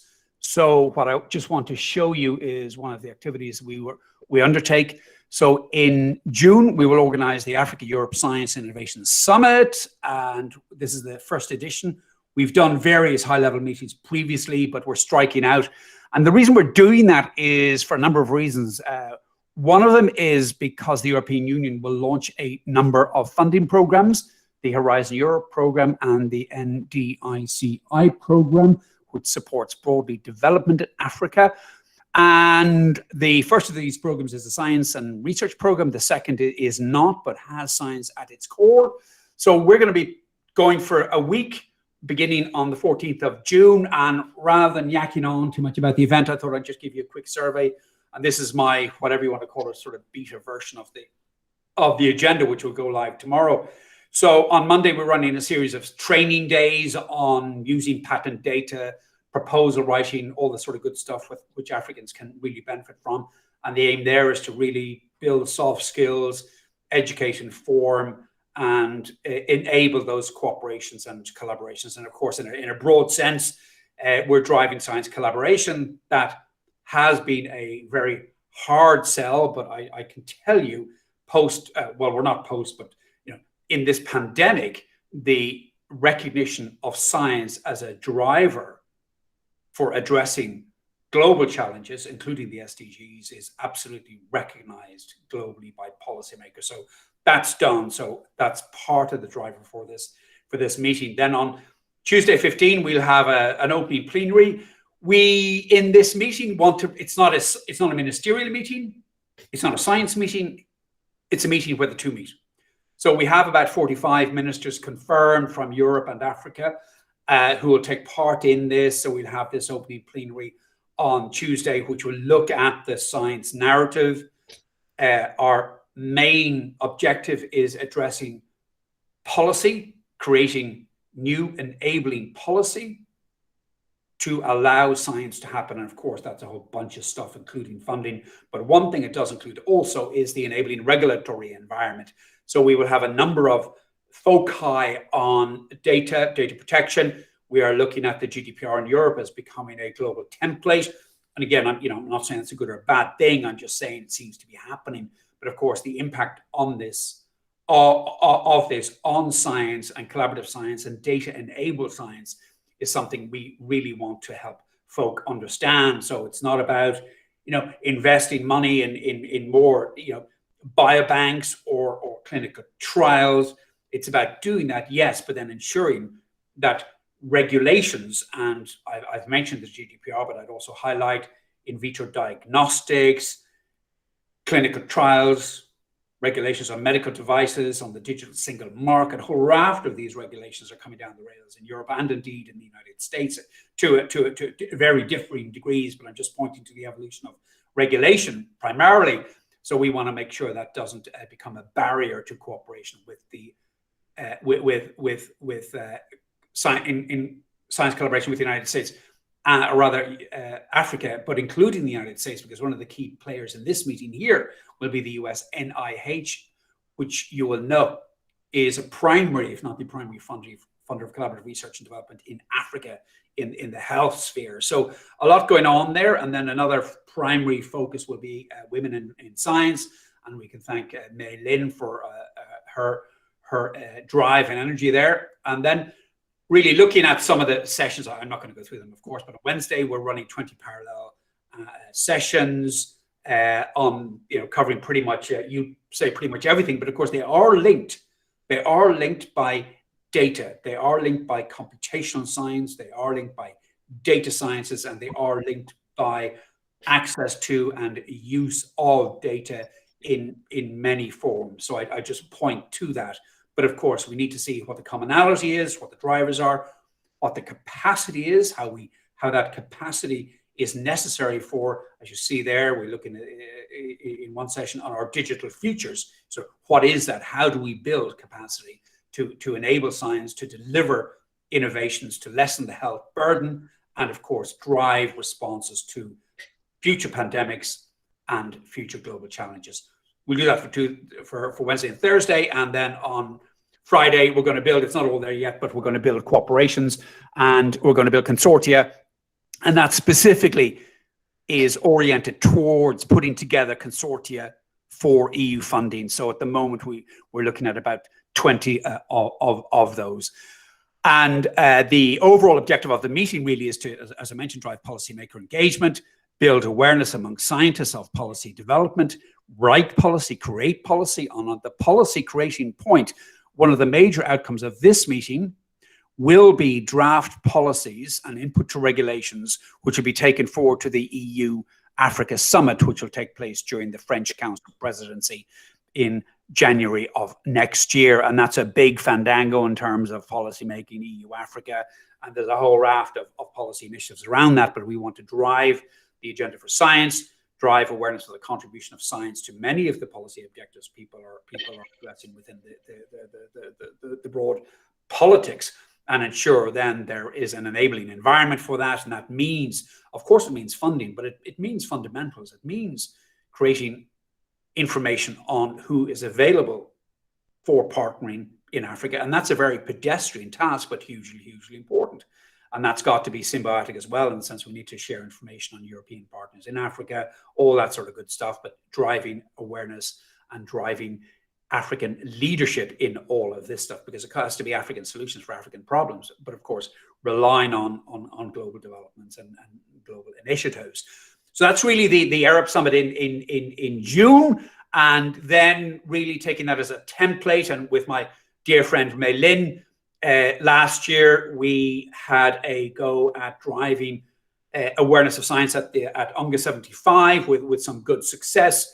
So in short, we will organize the Science Digital Summit at UNGA 76 in September this year. And frankly, the same approach, but at global level. And we're finding tremendous responses to that. And we are finding a huge appetite for building global communities for science and technology and innovation to address challenges. And of course, science is global, data is global, but of course we have to enable the environment for that, and that is not a geographic thing. That's a people thing. It's people-centered, and it's about enabling that cooperation to take place, to evolve and develop responses. And we consider the United Nations Forum vitally important as a forum for articulating this venture, and also determining how this cooperation can happen. Because of course, I've referred to legislation, I've referred to regulation, but there is no global regulator. But regulations have to be approximated. They have to work together. Regulations in Africa have to work so that data can be exchanged with cooperation partners wherever, particularly in the area of health, but not only in the area of health. Space is another massive example. So that's really it. That's what I'm doing. So happy to share information online and by email. And you have our contacts. And Mei Lin is as I said, a true champion of all this work. So thank you very much for the time, and sorry for being over time. Well, thank you very, very much, Declan. This is a very important activity, not least, which is the emphasis on treating science as a member at the table of discussion. Too many times, scientific enterprise is ignored for a variety of reasons, not least of which might be political. So this effort is, in my view anyway, very well regarded. We have about 13 minutes left on the schedule, and Mei Lin has typically allowed some time for people to introduce themselves who might be new to this gathering. So, and she usually keeps track of who's new, and I don't. So, Mei Lin, do you have your magic list available? Yes, I do. I've also got thunder going on and rain, and there's a huge thunderstorm around me. So, wow. Say the name, and then you introduce yourself, and then I will come back on again. Okay. Nelly Lusk, we're very pleased to welcome from Estonia. Nelly, please introduce yourself. Hello. Good evening from Tallinn. Can you hear me? Yes, we can. Yes, perfect. We also have a thunderstorm, by the way, so there are some commonalities between Estonia and US. But I am very glad to be in this network, as these topics that we have discussed today have been very dear to me over the past 20 years, as I have worked as a digital governance practitioner in Estonia, but also in other countries. But now, over the past 6 months, I have taken a role as an ambassador for digital affairs. So I'm tackling digitalization in the foreign policy perspective, and this area is actually quite new to me, but very fascinating, as we also probably haven't all noticed that digital technologies play more and more essential role also in foreign politics, and not only from the perspective of defense and security, where this perhaps started also when we talk about internet, but that some people know more than I do about, but also how technology support our economic policies and social policies. So my task in this government currently is to work on Estonian digital diplomacy. So this is something that we are currently in the preparation process, and I'm glad also to be part of this network or group that discusses several of bilateral but also multilateral initiatives that are connected to what I am doing here in Estonian government. So thank you very much, and of course I'm looking forward to meeting you also in some other cases, not only in Google. So thank you. Thank you so much for joining us. We really appreciate it. Mei Lin, who's next? Sampath Viraraghavan. Thank you, Dr. Mellon, for inviting. Greetings, everyone. I'm Sampath Viraraghavan. I'm currently serving as the Global Chairperson for IEEE Humanitarian Activities Committee. I spearhead the global strategy and a portfolio of programs, primarily to involve IEEE volunteers throughout the globe in inspiring humanitarian engineering and sustainable development programs. Apart from that, I also work as a senior technology program management leader for Amazon, based out of Boston. So very thrilled to be here today because I've been listening to some of the amazing talks organized by PCI. Thanks to Dr. Millen. But this is my first meeting where I'm hearing a gamut of amazing presentation on the digital diplomacy front. So congrats to the PCI leadership team, and looking forward to closely collaborate with you all on this larger important mission, which is to bring together all of us together as a single family to serve the greater purpose, for humanity. Thank you. Okay, thank you, Sampath, the bigger family. And I do want to recognize how Sampath has been spending his time, because so many of his relatives have been affected by COVID in India, and he has been going through a very difficult time with deaths and terrible things. And our greatest condolences, Sampath, and all of those who are joining us from India. The next person is Dr. Yushin Park. Yushin Park led the digital literacy program for IEEE. And so Yushin, please introduce yourself. Hello, everyone. Greetings from Singapore. Can you hear me okay? Yes. Thank you, Maylin and Vint, for inviting me to this event. This is my first time as well. And I'm just so impressed with all the presentation and depth of, and also breadth of the discussions. So I look forward to further discussions. My name is Yushin Park. I'm currently living in Singapore. I'm leading DQ Institute. DQ stands for the Digital Intelligence, which is global standards together with IEEE for digital literacy and digital skills. I'm personally quite passionate about the online safety for children and digital literacy and citizenship for women and SME. So I look forward to the further discussion. Thank you. Is there anyone else who is new? Those are the ones I was able to identify. Has anybody not introduced themselves? I think we're now at, we have 2 or 3 minutes if anyone wants to make a comment about what has been underway today.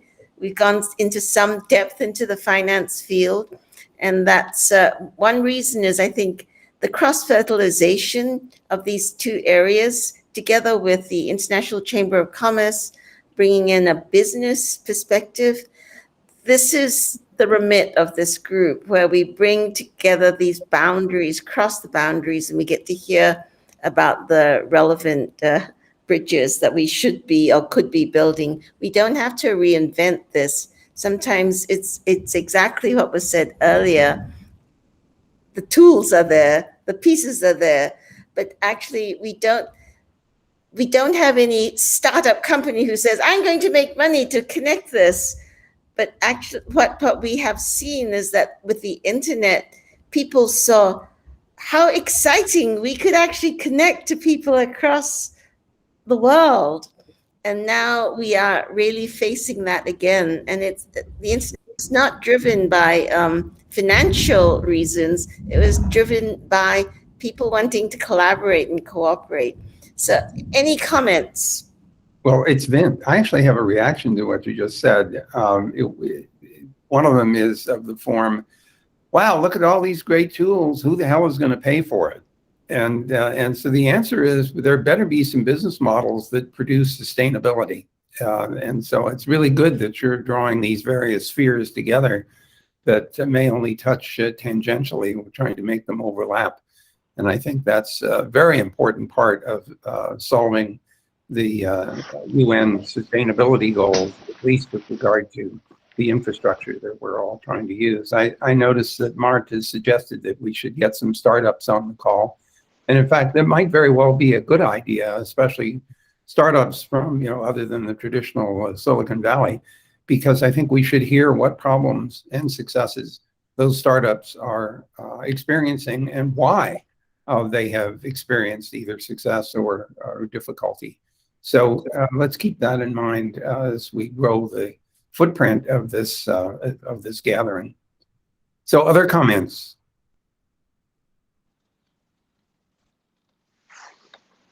Well, Hearing none, says the deaf guy. Hello, Peter Yeah, from go ahead. Finland. We talk. Yes, We've Peter, been talking. There has been talk about financial sustainability. I would say invest in education. Every dollar that goes in learning poverty at the age of 10 brings out $4.8 at the other end. That's a ratio of 4.8 for every dollar we put in. So, you know, Peter, we should be paying more attention to that statistic and paying our teachers more than a barely living wage, if that, because of the economic effect of what they do. I don't mean to put words in your mouth, but I love the statistic and I'd like to use it to beat certain people over the head. There are many, many other examples like this when investing in education. But it's, yeah, education, education, education, as some famous queen said. Extremely well taken. You know, as you must know, though, Peter, it's insufficient merely to educate, and I'm not suggesting you're arguing that. Once people are educated, they still have to have opportunity to put to work that which they have learned. And so a lot of the rest of the ecosystem that we've been talking about needs to be positioned to take advantage of that, or to allow people to take advantage of their education. Another reason why it's been so important to have these very eclectic discussions to understand what the ecosystem landscape really looks like and where it needs improvement. So I completely agree with, but we also have to remember if people can't read and count, they can't do any of the other things we're talking about. So, but it's we have to do all of it. We have to do all the layers. Otherwise, it won't work. Yeah, exactly right. And I would also draw attention to your point with regard to different segments of our society, because there are different portions of the societies around the world that have neglected education for subsets of the population, women in particular. And so, again, to emphasize your point, we really need to make that investment and then make it worthwhile. Other comments? We have a few more minutes before all of us have to jump on other calls. Well, we may give everybody 2 minutes back then. Let me simply thank Malin again for organizing these events, inviting people and putting the agendas together. Malin, we really appreciate it. And perhaps we don't say so often enough, but let's say that now. And also wish you a pleasant sleep if you can avoid the thunder and noise. We will see you again next month, I guess. When is our next meeting scheduled? Where you're muted right now, I think. It's the third Monday of the month. I will set that. Okay, yep. Great. Okay, we will see you then. And meanwhile, everyone be well, wear your mask and wash your hands, and get your vaccinations if you haven't had them yet. Peace. Stay safe, stay well.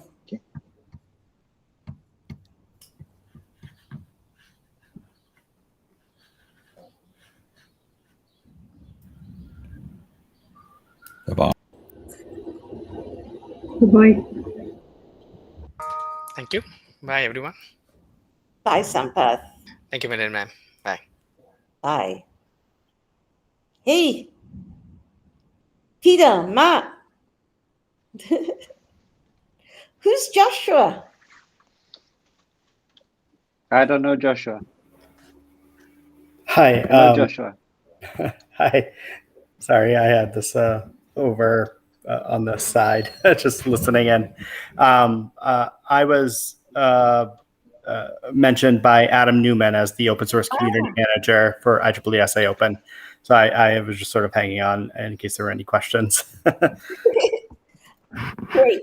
This was really wonderful. Thanks for having us. Joshua, you need to connect with Kate Wilson and the whole DIAL group, because the digital building blocks, they're really interested in IEEE, but the actual specifics have not worked out yet. So I'd like to put you in touch with them. So if you put your, Joshua, in the chat, your email address, I will do that. Great, I'll do that. Or you can just email me. Oh no, I don't mind putting it in the chat. It's all over the place. Okay. I'll introduce you, Joshua. Great. Okay. Thanks. Yeah, but I know that we've had a little bit of interaction with Dial in the past, and we've spoken with their head of open source several times. Good. But another introduction, especially if you have some thoughts, would be greatly appreciated. Terrific. Thank you, Joshua. Thank you. Hey, Martin, Peter, how was the meeting today? What did you think of it? And just feedback and so on, since you're on. I think the topic has been moving along, but we still see a lot of this siloing. So they don't seem to like interact more. Yeah. They have the parallels that they work at, and they like sharing, but maybe not working together, or maybe it's very difficult. Yeah. I was actually I had a concrete question that I wrote to you as well. Do you feel it's a good idea to put Kate Wilson directly in touch with the World Bank Education Innovation Team? Yes, I do. Okay, so I will propose this. I was thinking of bringing them, like showcasing Horn of Africa project directly to the World Bank people, because I have the feeling that they are pretty interested in the microservices-based architecture there. Yes. Maybe they can champion this inside of the World Bank. Yes. Okay. By the way, you're still recording. Oh, oops. I don't know. I'm not the one who can do that. So we started it off. We are not talking about anything secretive anyway. So yeah. No, and I think they know that they are not collaborating too much.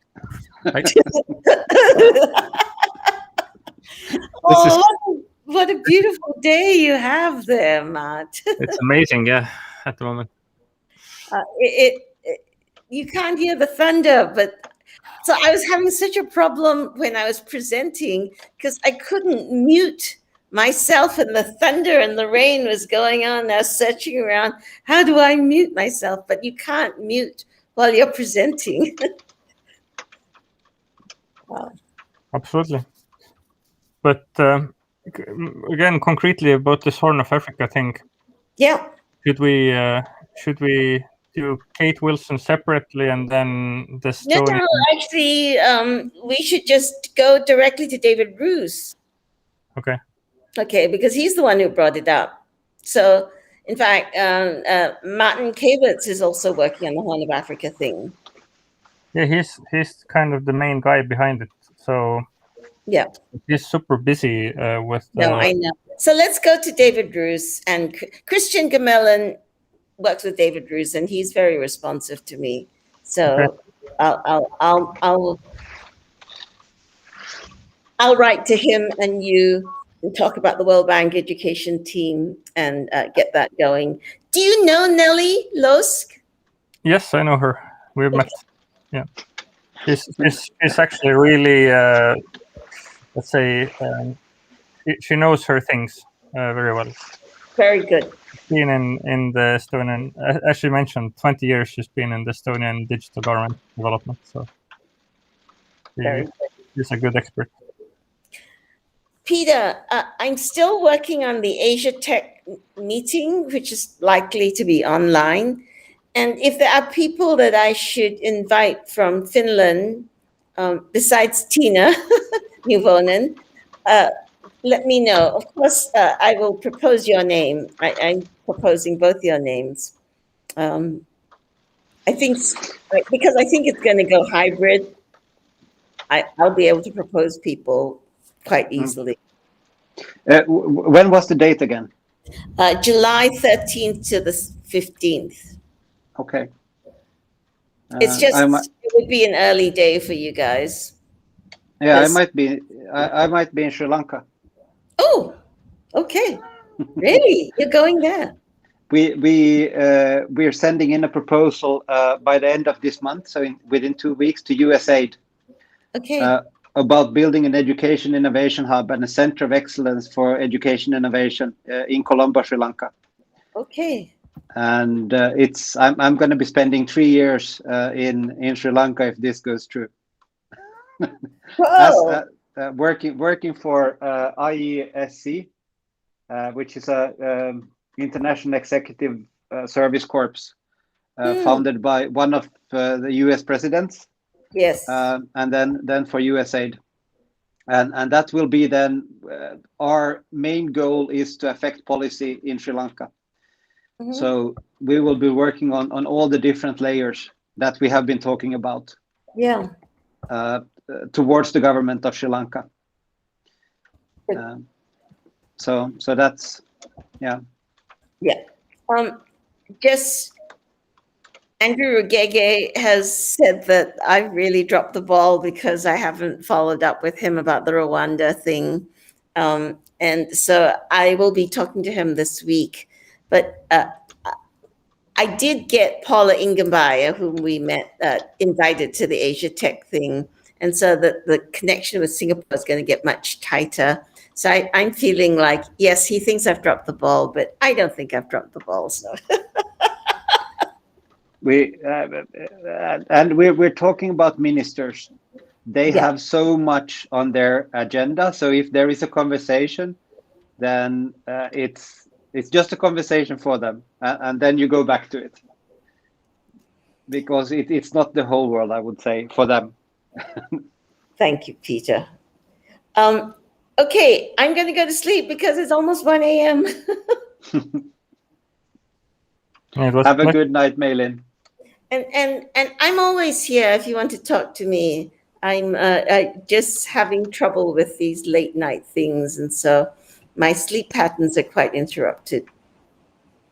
Well, if there is an interest in going through what has been happening, then like a high level check-in meeting, we can organize something.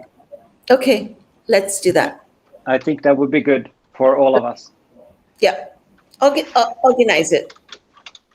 Bye-bye. Thank you. Bye-bye. Good night. Good night. Maybe I call you on the normal phone or WhatsApp. Yeah, cheers.